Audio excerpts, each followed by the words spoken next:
comme je réussissais bien à l'école, j'allais faire comme papa, j'allais faire ingénieur. Et un jour, mon papa a fait une énorme erreur qui était de ramener une guitare à la maison.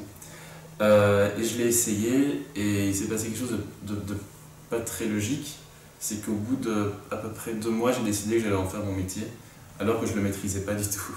Aujourd'hui, je suis musicien, compositeur, arrangeur et guitariste. En même temps, je suis professeur de guitare et d'éducation musicale et d'expression musicale dans une école secondaire.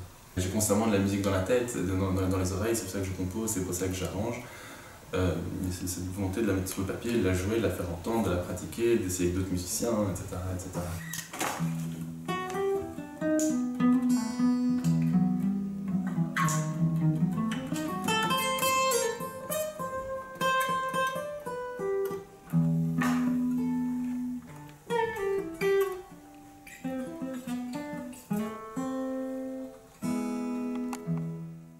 Lors de ma 2e année à l'école, en 2e secondaire, le Caberboni s'était lancé, la soirée des jeunes talents, et ça faisait 4, 5, 6 mois que j'avais commencé la guitare et je m'étais quand même inscrit.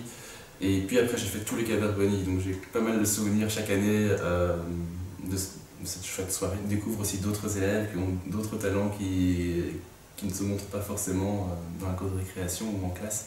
J'ai eu très vite l'occasion d'être sur des scènes pour des petits festivals de jeunes, ce genre de choses, ou ne fût-ce que par exemple Caberboni, en me disant que je prenais beaucoup trop de plaisir à ça pour pouvoir envisager de faire autre chose, jusqu'au moment où effectivement je rentre au conservatoire avec cette énorme question: est-ce que je vais continuer à aimer ce que je vais apprendre à temps plein à l'école?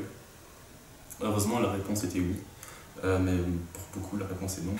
Donc, ma rencontre avec le jazz a été un peu forcée à la base. Je n'aimais pas parce que je ne connaissais pas, mais je n'écoutais que du rock des années 70, Deep Purple et rien d'autre. Mais j'avais décidé que je voulais faire le conservatoire et j'avais 2 choix, la musique classique ou le jazz, parce que les institutions sont comme ça. Et la guitare classique ne m'intéressait pas par rapport à la musique que j'écoutais, et je me dis non, je vais me mettre au jazz, on va bien voir ce que ça donne.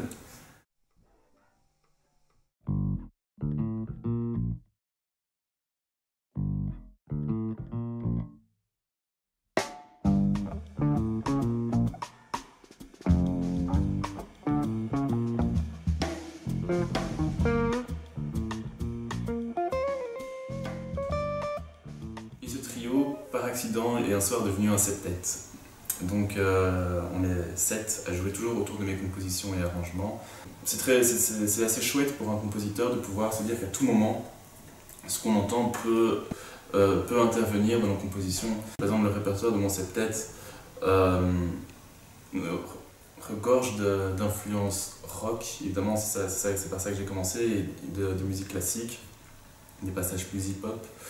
Mais voilà, c'est du jazz évidemment, mais qui est un jazz qui est vraiment moins étiquetable que le jazz des années 50 par exemple, parce qu'il y a toutes ces influences que je refuse de ranger, tout simplement parce que dans le travail de composition, c'est ça qui vient, parce que ce sont aussi des choses qui sont, puisque les influences sont devenues vraiment des parties intégrantes de la musique que j'ai dans l'oreille, quoi.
Et donc voilà, il y a certains professeurs que j'ai encore l'occasion et la chance de recroiser parce que je donne cours de guitare ici en parascolaire. Monsieur Dermians, qui est le professeur qui a réussi à me passionner pour le latin et le grec, ce qui n'est vraiment pas rien, qui a fait que j'ai réussi à rester en latin grec jusqu'à Mareto. Parfois je le cite encore, je me souviens, on était parti en classe, en voyage de classe à Paris. Et on lui avait demandé, mais enfin monsieur, pourquoi vous êtes professeur? Tout le monde déteste l'école, alors pourquoi vous êtes sorti de l'école pour y revenir? Et il m'a dit, bah ça va te faire rire, mais quand j'étais jeune prof, je me disais que j'avais envie de sauver le monde. Et effectivement, ça m'a fait rire. Mais c'est beau, c'est beau et c'est vrai, je trouve. Donc, c'est bon de se dire que certains professeurs ne sont pas professeurs par hasard, quoi.